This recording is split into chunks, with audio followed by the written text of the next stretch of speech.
پاکستان میں چھٹی مردم شماری کے انعقاد کو سبھی حلقوں نے خوش آئند قرار دیا تھا، لیکن عبوری نتائج پر اب کئی سیاسی جماعتوں کی جانب سے تحفظات کا اظہار کیا جا رہا ہے۔ اس سے پہلے کہ ہم ان اعداد و شمار کا منصوبہ بندی اور معاشی ترقی کے تناظر میں جائزہ لیں، چلتے ہیں اسلام آباد، جہاں آبادی دیگر ملک کے مقابلے میں 2 گنا تیزی سے بڑھی ہے۔ شہر میں اس سے کیا تبدیلیاں آئی ہیں، بتا رہے ہیں محمد اشتیاق۔ اسلام آباد، جسے کبھی شہر خاموشاں سے تعبیر کیا جاتا تھا، جہاں سورج غروب ہونے کا مطلب ہوتا تھا کاروبار زندگی کا تھم جانا، آج اس اسلام آباد کی صرف یادیں ہی باقی رہ گئی ہیں۔ میں اسلام آباد میں پہلی مرتبہ جو آیا تو 1968 میں آیا تھا، تو اس زمانے میں اسلام آباد تو بہت چھوٹا تھا۔ محمد امین جیسے اسلام آباد کے پرانے رہائشیوں کے لیے اس شہر کی آبادی میں آنے والی تبدیلی کا مطلب ہے ضروریات زندگی کی سہولتوں کا سکڑنا۔ ایکچولی آبادی اتنی بڑی ہے تو اس کے حساب سے فیسلٹیز ایکسٹینڈ نہیں ہوئی ہیں۔ فیسلٹیز میں جیسے کہ میڈیکل فیسلٹیز ہے، ہاسپٹلز ہے، اسکولز ہے۔ اسکولز تو بڑے ہیں لیکن اسکول تو وہی آپ کے ماڈل اسکولز وہ زیادہ ہیں۔ ٹرانسپورٹ کا بہت بڑا پرابلم ہے اسلام آباد میں۔ unless and until you have your own car, you can't go anywhere۔ اسلام آباد بھی ایسا لگ رہا ہے جیسے راولپنڈی بن رہی ہے۔ جتنی آبادی بڑھتی رہے گی مسائل بڑھتے رہیں گے ہمارے۔ اب آبادی بڑھنے سے یہ ہاسپٹل میں جاؤ، لینڈ کے اوپر کھڑو، صبح اگر کھلو گے تو شام کو کہیں تمہیں وار آئے گی۔ اسلام آباد کے میئر شیخ انصر عزیز کہتے ہیں کہ حالیہ مردم شماری کی رپورٹ سے یہ بات سامنے آئی ہے کہ اسلام آباد کے دیہی علاقوں میں نئی آبادیوں میں اضافہ ہوا ہے اور آبادی کی اس اکثریت کی ملازمتیں، کاروبار اور طبی سہولتوں جیسی بنیادی ضروریات تمام کا مرکز اسلام آباد ہے۔ ہمارے لیے یہ بڑے الارمنگ ہے، کیونکہ اسلام آباد کو اگر دیکھا جائے تو بیسیکلی جب یہ ڈیزائن ہوا تھا تو اتنی بڑی آبادی کے لیے یہ ڈیزائن نہیں ہوا تھا، اور اس کا جتنے بھی ہمارے پرانے سیکٹرز ہیں، جتنے ہمارا انفراسٹرکچر ہے، تو ان کے اوپر بہت زیادہ آلریڈی وہ بڑا اوور لوڈڈ ہے۔ سماجی شعبے سے وابستہ سعدیہ بخاری کہتی ہیں کہ محدود وسائل کے ہوتے ہوئے پاکستان تیزی سے آبادی میں اضافے کا متحمل نہیں ہو سکتا۔ وہ جو 2 بچے ہی اچھے، اس کی بجائے میرا خیال ہے اب ہمارا سلوگن ہو جانا چاہیے کہ 1 بچہ ہی اچھا۔ میری تو یہی اپیل ہوگی کہ یہ جو اب الیکشن آ رہا ہے، اس میں جو پولیٹیشنز ہیں، ان کا جو مینیفیسٹو ہے اس میں یہ آبادی کے جو بڑھنے کی شرح ہے اس کو کم کرنا جو ہے وہ اپنے مینیفیسٹو میں شامل کریں۔ وفاقی دارالحکومت کی انتظامیہ کا کہنا ہے کہ بنیادی سہولتوں بشمول اسپتالوں کی تعداد کو بڑھانے پر کام کیا جا رہا ہے۔ محمد اشتیاق، وائس آف امریکہ، اسلام آباد۔ مردم شماری کے نتائج پر ہم بات کریں گے ہمارے آج کے مہمان عمار ملک سے، جو کہ واشنگٹن کے اربن انسٹیٹیوٹ سے وابستہ ہیں۔ Ammar, welcome to view 360۔ 2017 کے جو مردم شماری کے نتائج آئے ہیں اس میں تقریباً 21 کروڑ کے قریب پاکستان کی پاپولیشن ہے۔ مردوں کی تعداد تھوڑی سی زیادہ ہے خواتین کے مقابلے میں۔ گروتھ ریٹ 2.4% کا آیا ہے۔ یہ بتائیے کیا پاکستان کے سائز کی اکانومی کے لیے یہ گروتھ ریٹ کیا معنی رکھتا ہے اور پاکستان کو کن ملکوں سے کمپیئر کرنا چاہیے؟ نظر یہ آ رہا ہے کہ پاکستان میں آبادی کی جو شرح ہے اضافے کی وہ بہت زیادہ ہے۔ اگر آپ بھارت سے موازنہ کریں یا بنگلہ دیش سے موازنہ کریں تو پچھلے 10 سے 20 سالوں میں ان ممالک میں اس میں کمی آئی ہے، جبکہ پاکستان 2.4% سے بڑھ رہا ہے، جو کہ بہت زیادہ ہے۔ اگر آپ ایک مثال دیکھیں تو بنگلہ دیش اور پاکستان کا موازنہ کریں، 1971 میں جب بنگلہ دیش کا قیام ہوا تو اس وقت دونوں مشرقی اور مغربی پاکستان کی آبادیاں تقریباً برابر تھیں۔ آج بنگلہ دیش کی آبادی پاکستان سے تقریباً 3 کروڑ کم ہے۔ تو اس کا مطلب یہ ہے کہ پاکستان میں آبادی کو کم کرنے کے جو پروگرام متعارف کرائے گئے تھے 1990 کی دہائی میں، وہ ابھی تک ان میں کوئی خاص ہمیں اس کا اثر نظر نہیں آ رہا۔ اور اگر آبادی کی بات کریں تو 64% آبادی پاکستان کی رورل ایریاز میں ہے، اور اگر گروتھ کی بات کریں تو جو اربن گروتھ ہے وہ رورل سے زیادہ ہے۔ تو یہ کیا معنی رکھتا ہے پاکستان جیسے ملک کے لیے کہ جو رورل آبادی ہے وہ زیادہ ہے لیکن اربن میں گروتھ زیادہ ہو رہی ہے؟ تو کیا اس کا مطلب کیا ہے پاکستان کی اکانومی کے لیے، پاکستان کے لیے؟ یہ بہت اہم نقطہ آپ نے اٹھایا ہے. دیکھیں ایک طریقہ تو یہ ہے اس کو دیکھنے کا کہ پاکستان میں ابھی بھی شہری علاقوں کی آبادی صرف 36% ہے اور یہ کافی کم تصور کی جا سکتی ہے. لیکن اس میں ایک بہت بڑا مسئلہ یہ ہے کہ ہمارا بیورو آف اسٹیٹسٹکس کس طریقے سے شہری اور دیہی علاقوں کا تعین کرتا ہے, اس پہ تھوڑی بات کرنے کی ضرورت ہے. اگر آپ اسلام آباد کی آبادی کا موازنہ کریں 1998 اور 2017 کے درمیان تو آپ کو نظر آئے گا کہ دیہی علاقوں کی آبادی بڑھ گئی ہے اور شہری علاقوں کی آبادی کم ہو گئی ہے. تو اس سے آپ کو صاف نظر آتا ہے کہ جو بھی اسلام آباد کو جانتا ہے وہ یہ جانتے ہیں کہ شہر کی جو ہے وہاں پہ دیہی علاقوں کی بہت کمی ہے. تو اس میں ہمیں یہ ضرورت ہے یہ اس چیز کی نظر ثانی کرنے کی. ہاں ہمیں تھوڑا سا میرا ہمیں آپ کے مائک کا ایشو ہو رہا ہے. آپ کا مائک ہاں آپ اس طرح پکڑ لیجئے, یہ تو لائیو ٹی وی میں اس طرح ہوتا ہے. اچھا پاپولیشن, ایک تو یہ ایشو ہو گیا کہ کلاسیفیکیشن رورل کی اور اربن کی ایک کنٹروورشل ایشو بھی ہے اس وقت سیاسی حلقوں میں پاکستان میں بھی اس کو لے کے بہت بحث کی جا رہی ہے. لیکن دوسرا ایشو جس پہ ہم بات کرنا چاہیں گے وہ پاپولیشن پروجیکشن کا ہے.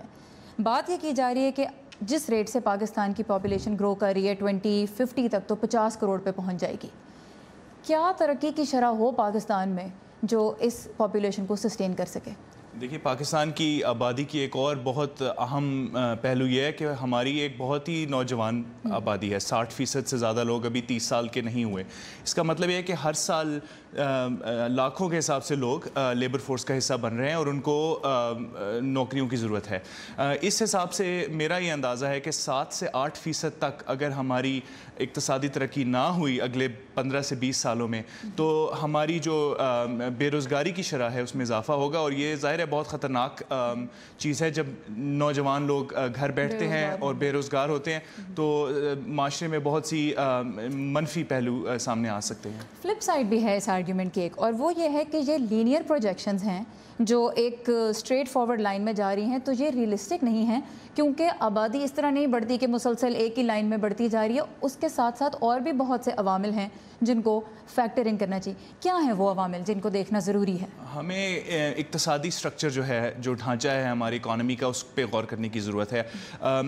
ہوتا عموماً یہ ہے کہ جب ممالک زرعی سے غیر زرعی سٹرکچر کی طرف آتے ہیں تو آبادی شروع میں آبادی کی شرح بڑھنے کی زیادہ ہوتی ہے, لیکن جوں اب جو ہے اقتصادی ترقی آتی ہے, لوگوں کے پاس پیسے آتے ہیں, لوگوں کی بنیادی ضروریات پوری ہوتی ہیں تو آبادی بڑھنے کا تناسب جو ہے وہ کم ہوتا ہے. تو یہ جو تھیوری ہے یہ ہمیں بہت زیادہ صاف نظر آئی ہے دنیا کے بہت سے ممالک میں, اور ہوگا یہ کہ جوں پاکستان کی معیشت ترقی کرے گی تو آبادی بڑھنے کی شرح خود بخود کم ہوتی چلی جائے گی. اس وقت آبادی کو کنٹرول کرنے کا طریقہ, مؤثر طریقہ کیا ہے؟ فیملی پلاننگ, تعلیم اور ترقی کے مواقعوں کا زیادہ پیدا کیا جانا, کیا ہے آپ کے خیال میں؟ جی یہ دونوں چیزیں میرے حساب سے بہت اہم ہیں. میرے خیال میں لوگوں میں شعور بیدار کرنا بہت ضروری ہے. ظاہر ہے اس کا تعلق ہمارے اقتصادی حالات سے بہت زیادہ ہے اور ہمارے ملک میں صحت کے حوالے سے جو کمیاں ہیں ان کو پورا کرنا بھی ضروری ہے, کیونکہ لوگ یہ سمجھتے ہیں کہ اگر ہم زیادہ بچے پیدا کریں گے اور کل کو وہی بچے ہمیں معاشی طور پہ سپورٹ فراہم کریں گے تو اس چیز کو چینج کرنے کی ضرورت ہے, لوگوں میں اویئرنیس پیدا کرنے کی ضرورت ہے. بالکل عمار, تھینک یو سو مچ آپ کے وقت کا اور آپ کی انسائٹ کا. پروگرام میں آگے بڑھتے ہیں. Thank you. اور پاکستان میں اس وقت ہونے والی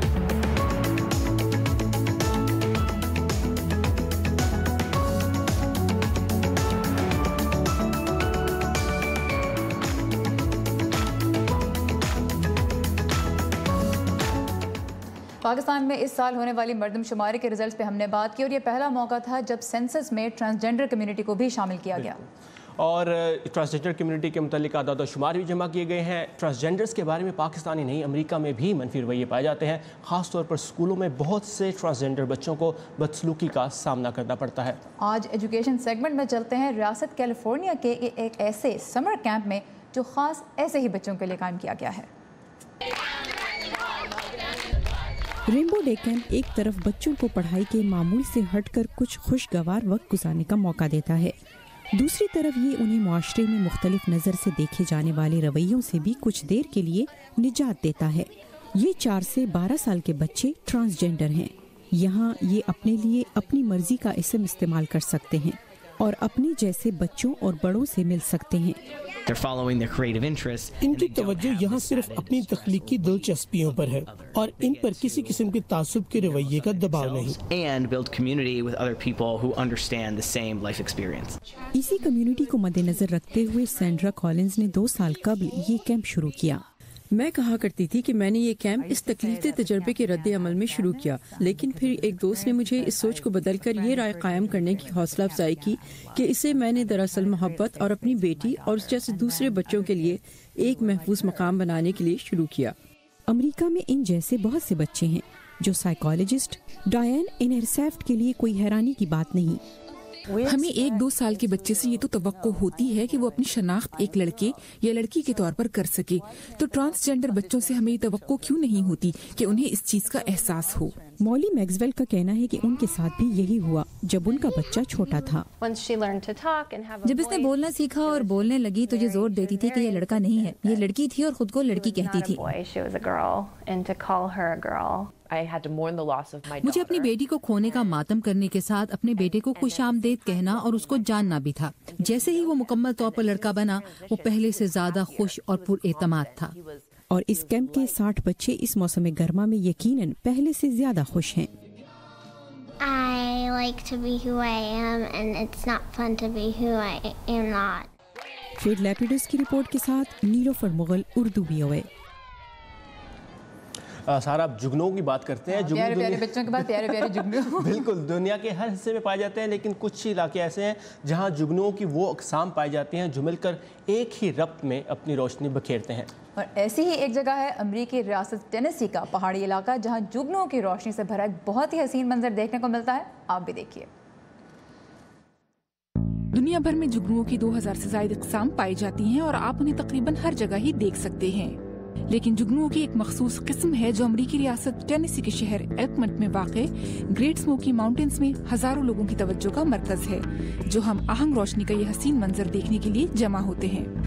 اس علاقے میں جگنو زمانے قدیم سے موجود ہیں، لیکن 90 کی دہائی کے وسط میں یہ لوگوں کی توجہ کا مرکز بنے۔ اس وقت یونیورسٹی آف جارجیا کا ایک طالب علم جگنوؤں کے بارے میں ریسرچ کر رہا تھا۔ وہ دراصل جنوب مشرقی ایشیا میں تحقیق کر رہا تھا جب ایلکمنٹ کے ایک رہائشی نے اس سے رابطہ کیا اور بتایا کہ ہم یہاں بھی 60 کی دہائی سے جگنوؤں کی وہ خاص قسم دیکھ رہے ہیں جو ایک دوسرے کے ساتھ ربط میں روشنیاں بکھیرتے ہیں۔ تب وہ یہاں آیا اور اس نے ان جگنوؤں کی موجودگی کی تصدیق کی۔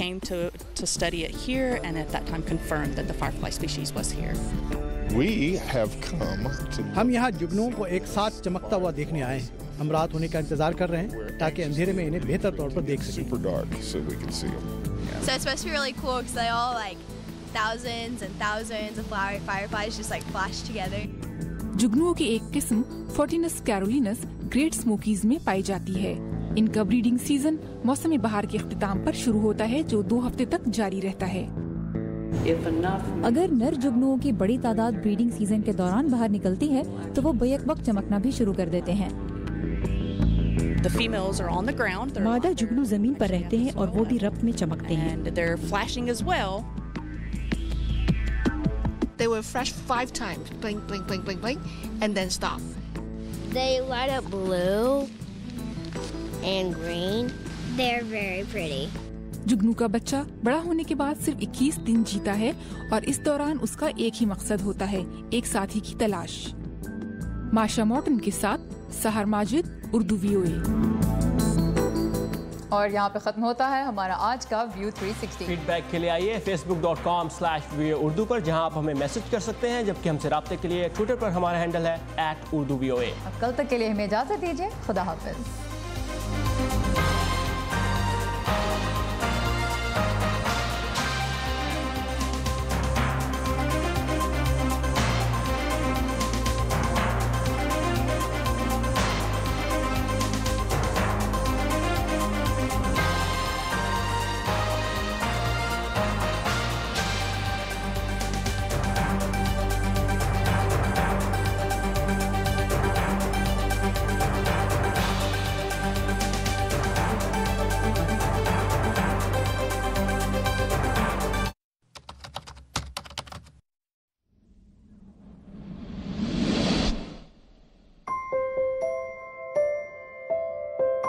If you practice what you preach, you can't go wrong. And that's what I do every day of my life.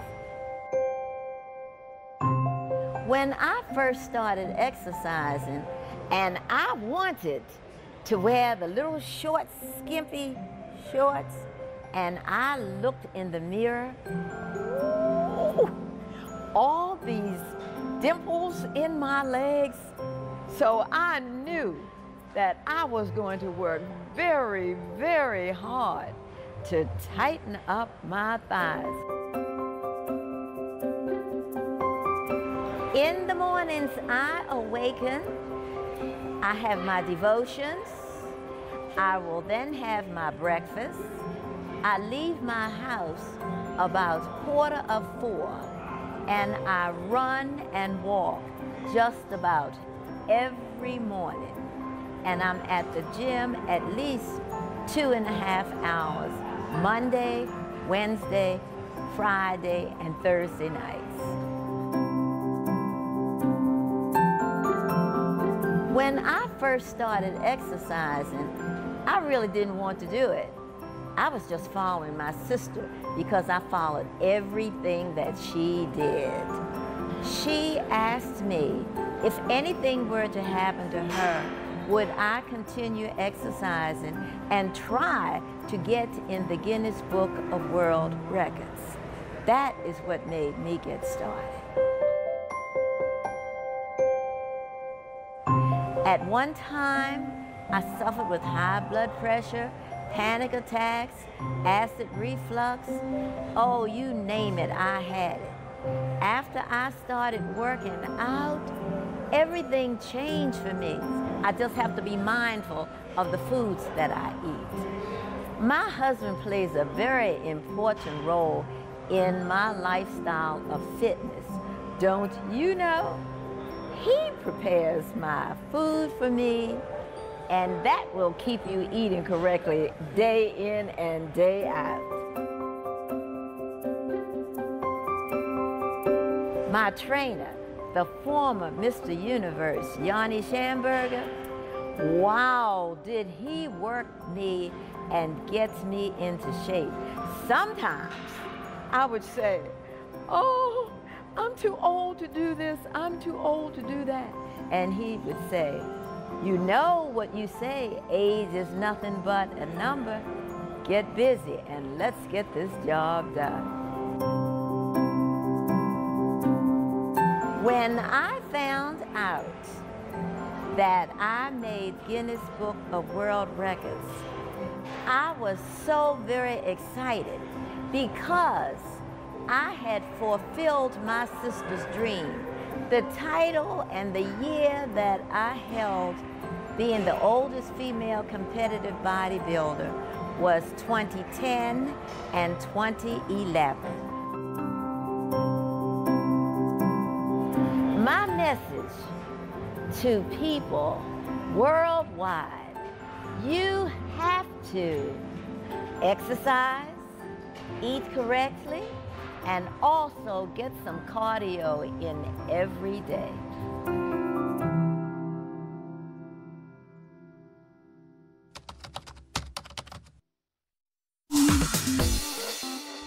Welcome to English in a Minute. Animals, of course, do not wear clothes. So why would Jonathan and Anna be discussing the fashion choices of a wolf? A wolf in sheep's clothing. Hey, have you met Sam yet, the new writer in our department? He is so nice. Yeah, I've worked with him before. Be careful around that guy. Why? He's so quiet. He's a wolf in sheep's clothing. Seems nice on the outside, but really isn't. A wolf in sheep's clothing is a warning. It warns us to not trust someone just because they seem nice on the outside. This advice has been around for centuries. Some say it comes from a story about a hungry wolf who tried to trick his way into a flock of sheep by dressing as one. And that's English in a Minute.